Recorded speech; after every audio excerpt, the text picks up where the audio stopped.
एक छोटा सा गांव, और इसी गांव के एक झोपड़ी में रहता था मोहन, जिसकी जिंदगी हर रोज 2 वक्त की रोटी जुटाने की लड़ाई लड़ती थी। मोहन, देखो कितनी प्यारी है हमारी संजना, जैसे कोई चांद का टुकड़ा हो। चांद का टुकड़ा नहीं गीता, ये तो हमारी जिम्मेदारी का बोझ है। बोझ? ये हमारी औलाद है मोहन। ऊपर वाले ने बरसों बाद हमें ये तोहफा दिया है। तोहफा? गीता, जब घर में अनाज का एक दाना नहीं है, जब छत हर बारिश में टपकती है, तब ये बच्ची हमारे लिए वरदान कैसे होगी? गरीबी बड़ी है या माँ बाप का प्यार? ये सोचो मोहन, हमारी बेटी भूखी रह भी लेगी, मगर माँ बाप का सहारा खोकर कैसे जिएगी? तुम समझती क्यों नहीं गीता? ये लड़की है, बड़े होकर इसके लिए दहेज चाहिए होगा, कपड़े गहने चाहिए होंगे। हमारे पास तो कुछ भी नहीं है। हमारी तो खुद की थाली भरने में कितनी तकलीफ होती है, तुमको तो पता है ना। गरीबी के डर से क्या बेटी को छोड़ दोगे? अगर सब ऐसा ही सोचने लगे तो बेटियां कभी जन्म ही नहीं लेंगी। मोहन खामोश हो जाता है और वहां से चला जाता है। पिता का दिल भी अजीब होता है। कभी बच्चे के लिए पूरी दुनिया से लड़ जाता है और कभी लाचारी में खुद ही उसका सबसे बड़ा दुश्मन बन बैठता है। गहरी रात हो चुकी थी। उस रात की कालिमा इस बात का गवाह बन रही थी, मानो मोहन के हाथों आज कुछ पाप होने वाला हो। मोहन झोपड़ी के अंदर जाता है। गीता गहरी नींद में है। मोहन धीरे से बच्ची को उठाता है और मोहन बच्ची को उठाकर बाहर निकाल जाता है। माफ करना बेटी, शायद यही तेरी किस्मत है। तुम्हारा ये गरीब बाप तुझे वो नहीं दे सकता जो तुम्हें मिलना चाहिए। शायद कोई और तुझे बेहतर जिंदगी देगा। रात का सन्नाटा, बस पानी की हल्की लहरों की आवाज, और वो लहरें मानो मोहन से विनती कर रही हो कि मत कर मोहन ये गुनाह। लेकिन मोहन के लिए गरीबी भी तो एक अभिशाप बनकर बैठी थी। मोहन नदी किनारे एक पेड़ के नीचे आकर खड़ा हो जाता है। काश मैं अमीर होता बेटी, तो तुझे दुनिया की सारी खुशियां देता, मगर मैं मजबूर हूं। मोहन बच्ची को उस पेड़ के नीचे रख देता है। बच्ची रोने लगती है, लेकिन मजबूर पिता कर भी क्या सकता है। मोहन हाथ जोड़कर गंगा की ओर देखता है। माँ गंगे, मेरी बेटी की रक्षा करना। ये मजबूर बाप इसके लिए कुछ नहीं कर सका। फिर मोहन अपनी बेटी को वहीं छोड़कर वापस लौट जाता है।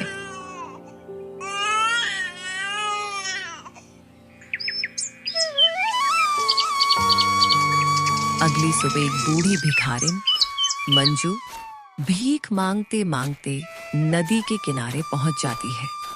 मंजू नदी किनारे बैठकर राहगीरों का इंतजार कर रही थी कि अचानक उसे किसी बच्चे के रोने की आवाज सुनाई देती है। वो बच्ची की आवाज सुनकर चौंकती है।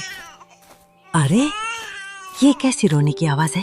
वो धीरे धीरे चलकर पेड़ तक आती है, बच्ची को देखती है और दंग रह जाती है। अरे, कोई कैसे अपनी मासूम को इस हालत में छोड़ सकता है? हे भगवान, कैसे निर्दयी माँ बाप होंगे ये। मंजू बच्ची को गोद में उठाती है। बच्ची उसका चेहरा देखकर रोना बंद कर देती है। मंजू के चेहरे पर भी मुस्कान आ जाती है। अरे, रो क्यों रही थी बेटी? तेरे पास कोई नहीं था, पर अब है। अब तू अकेली नहीं है। अब ये भिखारन माँ तेरे साथ है। हे भगवान, तूने मुझे माँ बनने का मौका दिया है। मैं तेरी कसम खाती हूँ, जब तक जान है इस नन्ही जान को भूखा नहीं सोने दूंगी। जिसके पास खुद 2 वक्त की रोटी नहीं, उसने इस मासूम को अपनी जिंदगी बना लिया।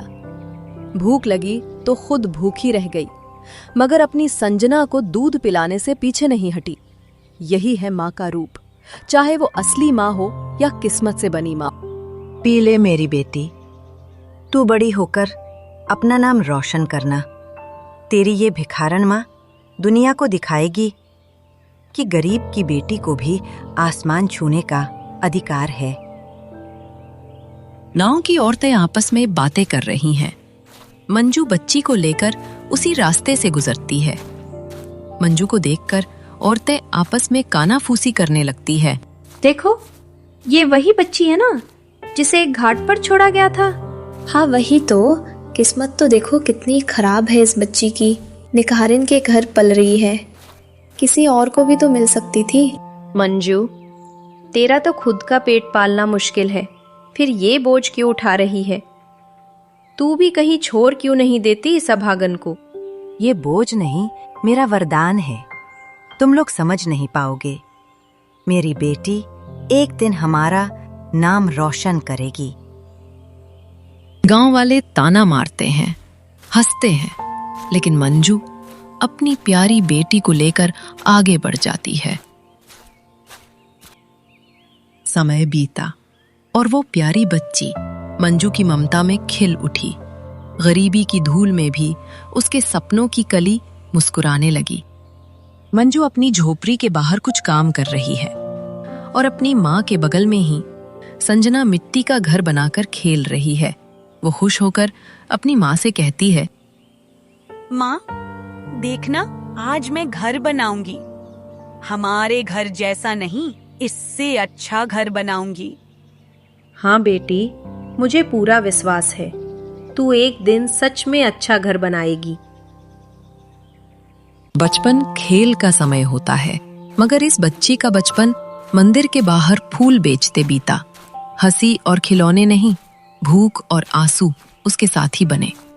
मंजू भीख मांगकर अपनी बेटी की खुशियों में पर लगाने के खातिर अथक मेहनत करने में लगी थी। वहीं संजना भी अब अपनी माँ की पीड़ा को समझने लगी थी।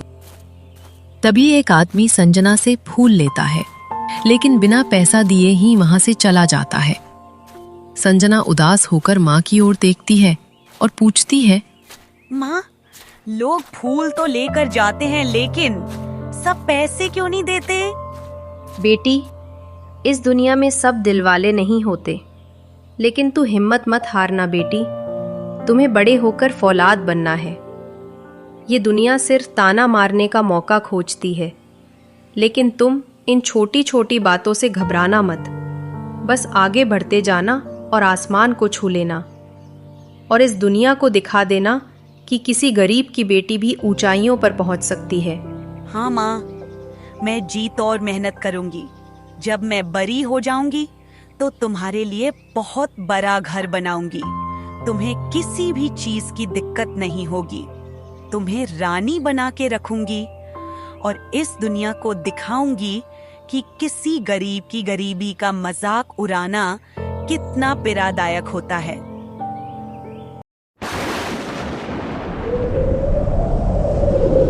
तेज बारिश हो रही है और मंजू का बदन बुखार से तप रहा है।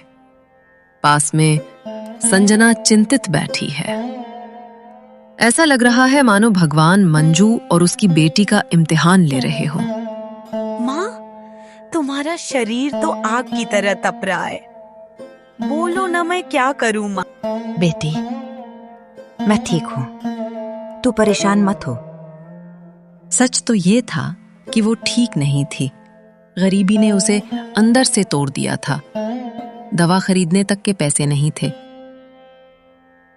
फिर संजना भागकर बारिश में भीगते हुए पास के वैद्य के पास जाती है।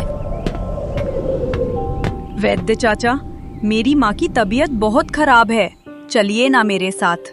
मेरी माँ को कुछ हो गया तो कैसे जीऊंगी उसके बिना? इस दुनिया में कोई नहीं है मेरा उसके सिवाय। अरे रुको, पहले ये बताओ, पैसे लाई हो अपनी भिखारन माँ के इलाज के लिए? पैसे तो नहीं है वैद्य चाचा, लेकिन मैं वादा करती हूँ आपसे, मेरी माँ के इलाज में जो भी खर्च आएगा मैं दिन रात मेहनत करके आपको चुका दूंगी। अरे लड़की, जा पहले पैसे ले आ, फिर अपनी माँ का इलाज करवाना। फालतू का मेरा समय खराब मत करो, बहुत काम है मुझे। अब जा यहाँ से। वैद्य डांट कर संजना को भगा देता है। वो उदास होकर वापस लौट जाती है। रास्ते में संजना खुद से बात करती है। क्या भगवान इतने कठोर हो सकते हैं? क्या उन्हें गरीबों का दर्द, तकलीफ नहीं दिखता? संजना वापस अपनी झोपड़ी में आ जाती है और अपनी माँ की सेवा में लग जाती है। वो पूरी रात माँ के पास ही बैठे रही और सुबह होने का इंतजार करती रही। सुबह होते ही संजना मंदिर के आगे फूल बेचने पहुंच जाती है, लेकिन आज उसका चेहरा उदास है और वो डरी हुई है। वो अपनी माँ के बारे में किसी अनहोनी को लेकर चिंतित है। फूल ले लीजिए ना चाचा, माँ बहुत बीमार है, मुझे दवा खरीदनी है।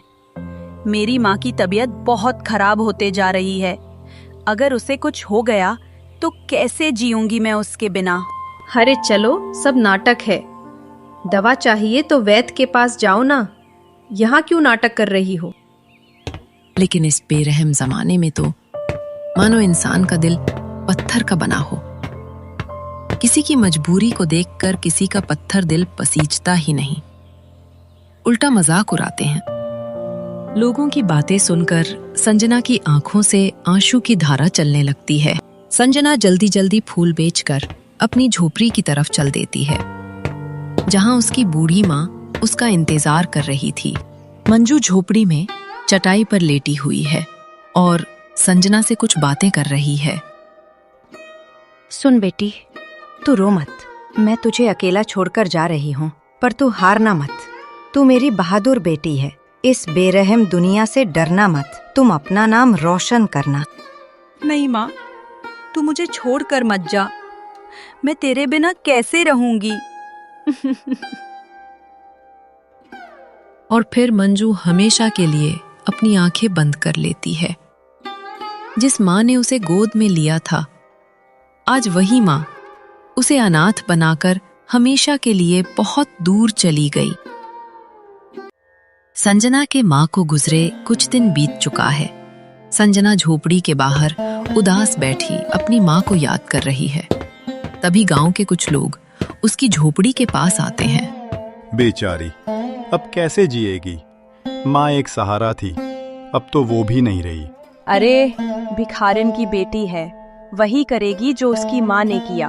भीख मांगेगी और क्या करेगी? नहीं, मैं माँ की तरह भीख नहीं मांगूंगी, मैं मेहनत करूंगी और सबको दिखाऊंगी कि मैं क्या हूँ।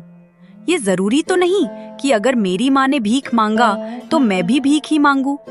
बिल्कुल सही बोल रही हो बेटी, तुम्हें जो करने का इरादा हो करो, मैं करूंगा मदद तुम्हारी। तुम अब अपने आप को अकेला मत समझना। धन्यवाद चाचा जी, मैंने तो सोचा था कि माँ को गुजरने के बाद अब मैं अकेली हूँ, लेकिन आप जैसे बड़ों का प्यार पाके मेरी हिम्मत और दोगुनी हो जाती है।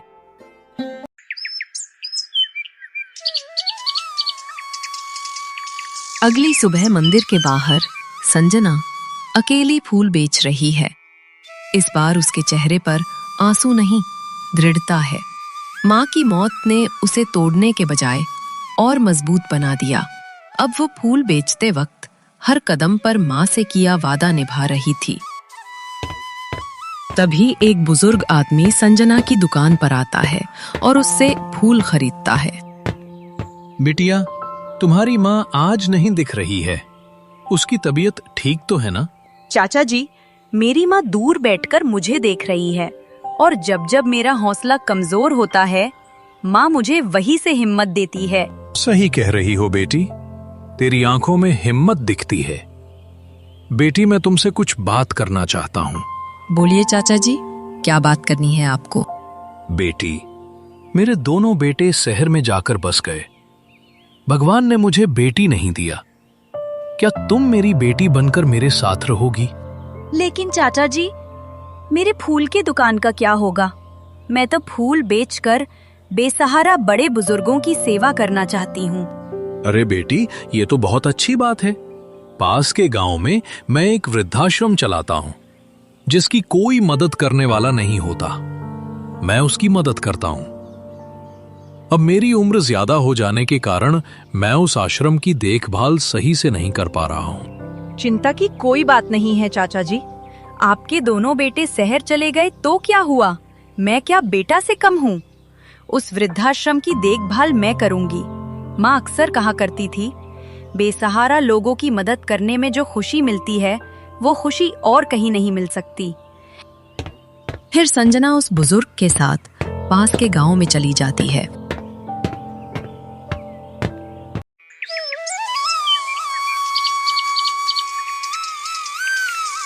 संजना दिल लगाकर वृद्धाश्रम में बेसहारा लोगों की खूब सेवा करती है। लोगों की सेवा करते करते कुछ दिन बीत गए। एक दिन वृद्धाश्रम के बाहर संजना अकेली बैठे अपने अतीत को याद कर रही थी। उसे अपने बचपन की और अपने माँ बाप की बहुत याद आ रही थी। उसकी भोली सूरत और मासूम आंखों में गहरी भावनाएं छुपी थीं। तभी दो बुजुर्ग, एक बूढ़ा आदमी और एक बूढ़ी औरत, फटे पुराने कपड़ों में भीख मांगते हुए वृद्धाश्रम के पास आते हैं। बेटी, क्या कुछ खाने को मिल जाएगा? बेटी, कई दिनों से कुछ खाने को नहीं मिला है, बहुत जोरों की भूख लगी है। संजना उनकी बातें सुनकर भावुक हो जाती है।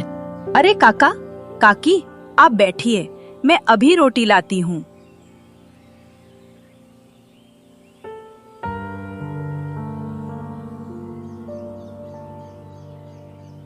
जैसे ही संजना खाना लेकर उस बूढ़े आदमी और औरत के पास आती है, वो दोनों ठिठक जाते हैं। उनकी आंखें संजना पर टिक जाती हैं और उनकी आंखों से आंसुओं की धारा बहने लगती है। ये तो वही सूरत है, वही मासूम चेहरा जिसे मैंने सालों पहले नदी किनारे एक पेड़ के नीचे छोड़ दिया था। उस बुजुर्ग के मुंह से ये बातें सुनकर मंजू के द्वारा बताई गई सारी बातें संजना को याद आ जाती है, क्योंकि मंजू ने संजना से कुछ भी छुपाया नहीं था। क्या कहा आपने? हाँ बेटी, तू ही हमारी संजना है, हमें माफ कर दे। हम लोगों ने तुम्हें ढूंढने की बहुत कोशिश की, लेकिन तुम कहीं भी नहीं मिली। तभी वहां वो भला आदमी भी आ जाता है, जो दूर खड़े होकर इन लोगों की सारी बातों को ध्यान से सुन रहा था। हे भगवान, ये कैसी लीला है। मेरी बेटी के असली माता पिता। मोहन और गीता अपनी बेटी से माफी मांगते हैं और संजना को वापस अपने घर चलने को बोलते हैं। अब चलो बेटी, वापस अपनी झोपड़ी में। न जाने वो झोपड़ी तब से तुम्हारा इंतजार कर रही है। अब आप लोगों को कहीं जाने की जरूरत नहीं है। सब यहाँ पर मिलजुल कर रहेंगे और हमारी संजना बेटी को जो प्यार बचपन में नहीं मिल पाया, कोशिश करेंगे कि अभी मिल जाए। अब ये हम सब की बेटी है। और फिर वहां गांव के भी कुछ लोग इकट्ठा हो जाते हैं। ये सारी बातें जानकर हर कोई भावुक हो जाता है। ये सब ऊपर वाले की माया है। जिस बेटी को बचपन का प्यार नसीब नहीं हुआ, ऊपर वाले ने फिर से उसे अपने माँ बाप से मिला दिया। दोस्तों, अगर ये कहानी आपको पसंद आई हो, इस चैनल को सब्सक्राइब जरूर करें।